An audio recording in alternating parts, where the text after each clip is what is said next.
A Rosane continua com a gente, já que a gente está falando de sentimentos, né, e de, enfim, lidar com situações desse tipo, queria convidar mais gente para essa repercussão, para essa cobertura que a gente está fazendo hoje aqui na Band News FM. Conosco, a partir de agora, também para falar um pouco dessa questão do sentimento e lidar com luto e lidar com perdas, o Dr. Daniel Barros, que é psiquiatra, colunista aqui na Band News, que apresenta o programa Humanamente com a Inês de Castro. Dr. Daniel, bom dia para você, obrigado por atender aqui a Band News FM. Você estava ouvindo aí o restinho do bate-papo, né, e as informações que a Rosane trazia sobre o sentimento das pessoas e as mensagens que foram colocadas nas redes sociais por familiares, muitas delas seguindo uma linha de não faz sentido, não entra na minha cabeça que algo como isso poderia ter acontecido, e uma que virou uma máxima, e que eu vi em muitas postagens, que é a vida é um sopro, né? É o tipo de pensamento que faz todo sentido quando a gente lida com uma morte, eu não sei se esse termo é correto, mas inesperada, repentina, mas que no geral nos vem quando ocorre essa morte, né? Não é algo que nos acompanha no dia a dia, pensar que a vida é um sopro e que eu tenho que viver esse dia como se fosse o último e tal. E a Rosane citando essa questão do sentimento do goiano, porque ela era uma pessoa que sentava ali na padaria, comia um pão de queijo com as pessoas e tal. Por que só a morte, doutor Daniel, faz a gente refletir sobre ela mesma, né? Não é um pensamento que nos acompanha, ou pelo menos deveria, não sei, mas não no dia a dia não é um pensamento que costuma nos acompanhar, né? Isso é verdade. Eu agradeço aí a oportunidade de conversar nesse momento com os ouvintes, enfim, conversar com todo mundo que está lamentando essa perda. Expresso que meus sentimentos, né, a família, enfim, a todos que estão sofrendo isso, mas de fato, Ivan, a gente não gosta de pensar na morte, né? Parece que a gente evita, lógico, ficar refletindo sobre isso, até porque a gente tem a noção de que a morte é uma coisa definitiva, de que a morte é uma separação, enfim, é um ponto final. Então, no dia a dia, a gente vive muitas vezes como se isso não fosse um assunto, né? Como se a gente nunca fosse morrer. E quando a gente é confrontado com a perda, sobretudo com uma perda, como você falou, inesperada e repentina, a gente repensa, a gente lembra, fala, puxa, mas eu não gosto de pensar nesse assunto, mas tá aí, né? A morte tá aí, a morte está à espreita, ela nos ronda de alguma maneira. Isso é importante a gente lembrar, não para a gente viver atemorizado ou viver apreensivo, mas para a gente lembrar de viver, para a gente viver intensamente, para a gente viver plenamente, para a gente dar valor às coisas que nos cercam, enfim, às pessoas que são importantes para nós, e isso a gente faz quando a gente lembra que não está tudo garantido, né? Então, de fato, como você disse, né, era uma morte inesperada, uma morte que nós não estamos esperando e prevendo para aquele momento, mas a gente sabe, né, que no fundo é o que espera todos nós, então nenhuma morte nesse sentido é inesperada. A Rosane Kotoski de Goiânia está com a gente, né, Rosane? Você estava contando aí sobre esse... É como se ela fosse alguém da família, alguém próxima, né, das pessoas, de sentar numa padaria e tal. E a gente fala de luto, né, professor? Imagina, é diferente? Tem alguma... atinge as pessoas de forma diferente? O fato dessa... Uma cantora, eu não conheço, né? Ela não faz parte do meu convívio, mas só esse trato diferente, a gente vive isso. Eu acho que é uma coisa muito particular, mas muda a forma como a gente lida com esse tipo de situação? Muda sim, Ivan. Embora, como você falou, não é alguém da família, né? Não é sua irmã, né? Sua sobrinha e etc. Então, teoricamente, você sentiria menos, e óbvio, você sente menos, né? Do que alguém da sua família. Mas é diferente de você ouvir a notícia de que alguém morreu num acidente de avião. Por quê? E de onde vem essa diferença? Porque, no fundo, a gente tem afeto por essas figuras, né? A Marília Mendonça é unanimidade, assim, todo mundo que fala sobre ela, que lidou com ela, que encontrou com ela, que trabalhou com ela, ou que a serviu numa panificadora, numa padaria, diz o quanto ela era gente boa, o quanto ela era afável, o quanto ela era próxima, e a gente vê, né, o sorriso, ela está no lugar da vida dela ali, na música e etc. Então isso nos cativa, isso dá uma conexão afetiva entre nós, né, ou entre quem acompanhava, entre os fãs e ela. E claro, quando esse afeto ele se perde, né, que você não tem mais onde colocar esse afeto porque a pessoa já não está mais lá, isso aumenta a dor da perda, sem dúvida nenhuma. Então, ela não era da nossa família, mas ela, de alguma maneira, cativou a todos nós, e isso faz, sem dúvida, com que a gente lamente mais. Porque o luto é isso, né, Ivan? O luto é o lamento por alguém que se perde que a gente não queria perder. É algo que a gente não queria perder, então algo que a gente gosta, algo que a gente tinha apego, e daí que vem a dor, né? Quando você perde algo que você não tinha apego algum, aí não tem dor. Rosane. Ivan, eu estava ouvindo o Dr. Daniel falar sobre essa questão de que a Marília cativava. Lembrei agora de uma situação que aconteceu ontem, antes do acidente. A Marília, ela tomou a segunda dose da vacina contra a Covid-19 ontem, antes de viajar. Foi, inclusive, a roupa, né, fizeram a ligação da roupa, que ela postou a foto, que ela tinha ido tomar a vacina, e aí as pessoas começaram a fazer a ligação, né, que quando tiraram o corpo dos destroços fizeram a associação. Então, ela já estava pronta para viajar, e ela foi até uma unidade de saúde na cidade de Aparecida de Goiânia, que é vizinha aqui, né, região metropolitana, e tomou a vacina. E quem imunizou a Marília Mendonça ontem foi a coordenadora de imunização da prefeitura, a Renata Cordeiro, que tem uma irmã que é apaixonada por Marília Mendonça. E aí, naquele momento de tietagem, ela pediu para a irmã dela, porque a coordenadora contou isso para a gente em declaração, ela pediu, olha, faz um vídeo para minha irmã que ela é loucamente apaixonada por você.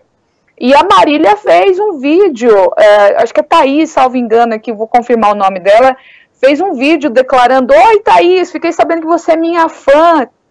Isso viralizou nas redes sociais, porque a Marília era aquele tipo de artista que sabia da sua importância, sabia do seu papel, sabia da estrada que ela estava percorrendo e como ela estava sedimentando esse caminho para outras mulheres, mas não perdeu essa essência de boa goiana, de comedora de pequi, de brincar, de levar a vida com tranquilidade e de atender as pessoas e de cumprir seu papel social também.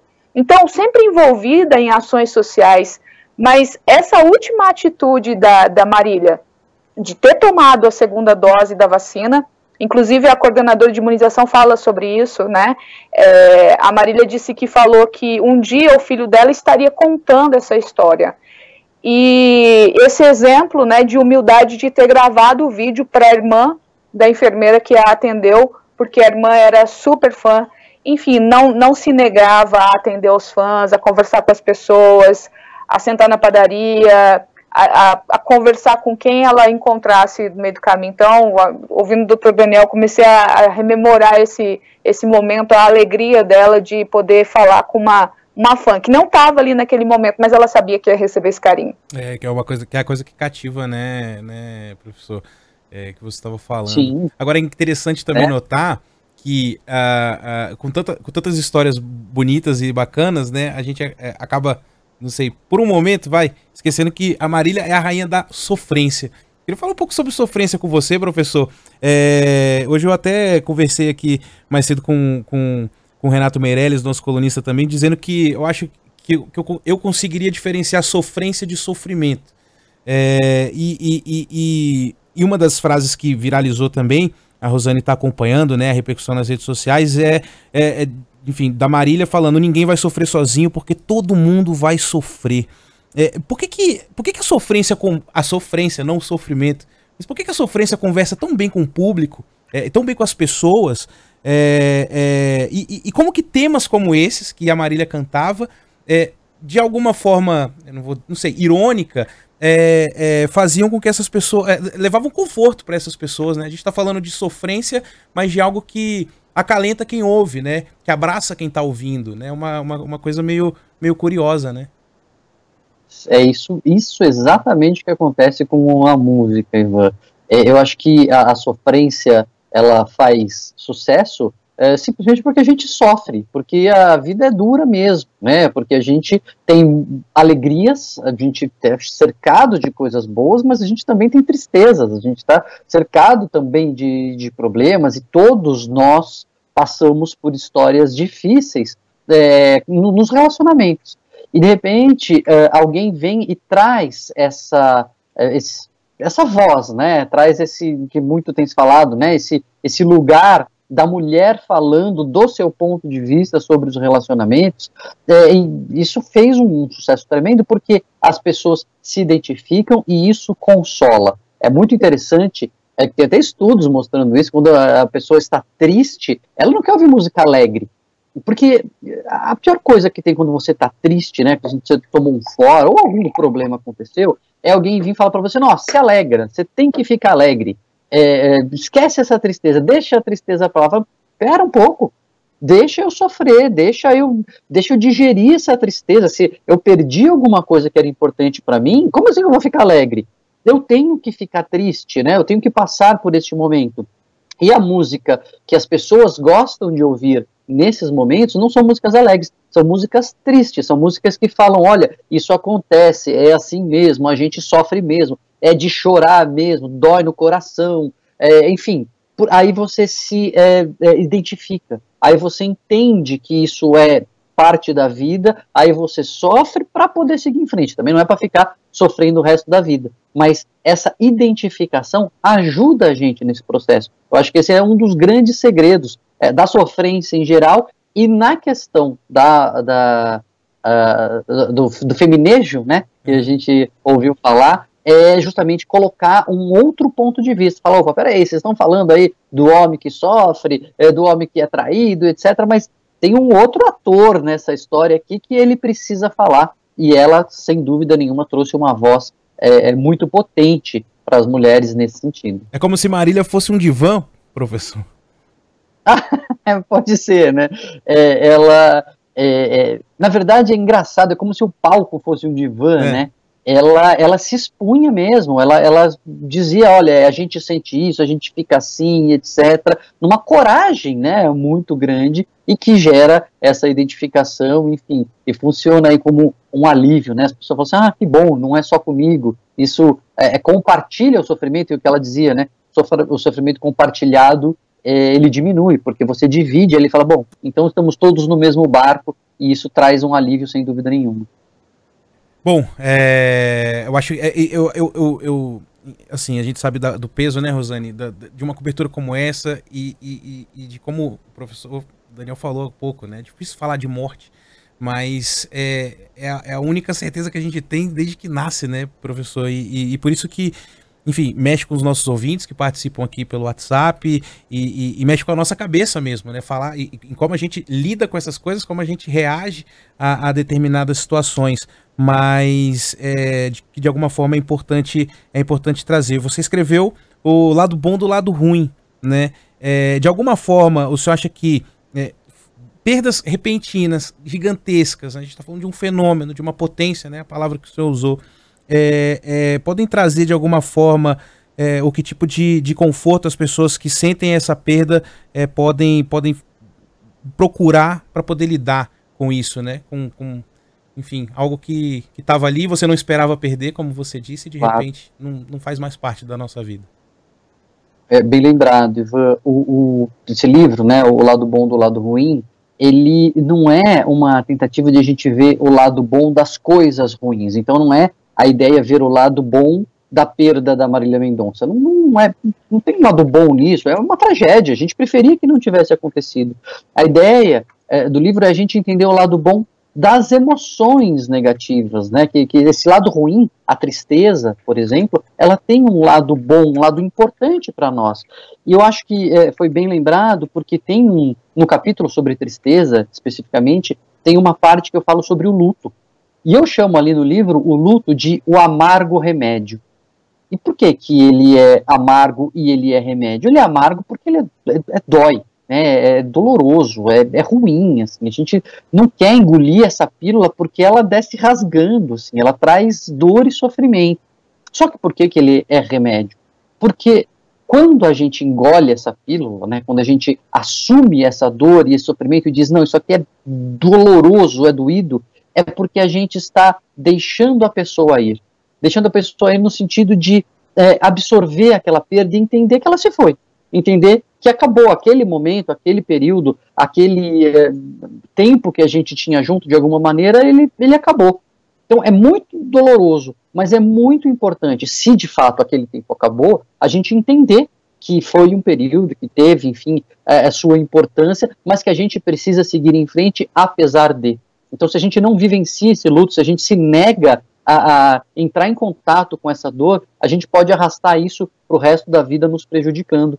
E a melhor maneira, Ivan, de a gente lidar com o luto, de a gente passar por esse momento, seja falando da Marília Mendonça, seja para o ouvinte que perdeu, às vezes, pessoas, quantas pessoas não perderam gente importante nesses últimos anos, né, enfim, por causa da pandemia e tudo mais, e um luto traz outro, né, aí a pessoa está hoje chorando, às vezes soluçando, ouvindo rádio, por causa da Marília Mendonça, e sem entender, às vezes, por que está tão triste, se às vezes nem era tão fã da Marília Mendonça, porque um luto traz outro, né, você sente uma perda e você revivencia as perdas que você teve. E a melhor maneira de a gente passar por isso é a gente celebrar a vida de quem se foi. Eu não me canso de falar isso, sabe? É a gente lembrar bons momentos, é a gente dizer as coisas que a gente fez junto que foram alegres, a gente dizer como essa pessoa nos ajudou, as coisas boas que elas trouxeram para nós. Isso é honrar, ao mesmo tempo, a memória de quem se foi e também nos permitir seguir em frente, apesar dessa dor. É sempre muito bom ouvir você, viu, professor, sobre esses outros temas. Eu acho que é importante também, ainda que pouquinho, né, de frase em frase, a gente também consegue encontrar algum caminho ali para lidar com os nossos próprios, os nossos lutos, né, que vão surgindo também a partir de um momento como esse. Para encerrar, e te agradecendo muito por atender a gente e a atenção que você tem sempre com o nosso ouvinte, lembrar, já que brincamos que o palco de Marília seria um divã, ela fez um post, né, no passado, justamente para quem estava passando por momentos difíceis, e ela disse isso nesse post, né, ouça sempre que se sentir sozinho, tô aqui mandando todo o amor do mundo para você, fique em paz. Então eu vou encerrar essa entrevista te agradecendo, doutor Daniel, e a Rosane também, que continua aqui com a gente com a música de Marília Mendonça, o divã, por assim dizer, de Marília Mendonça. Obrigado, viu, professor?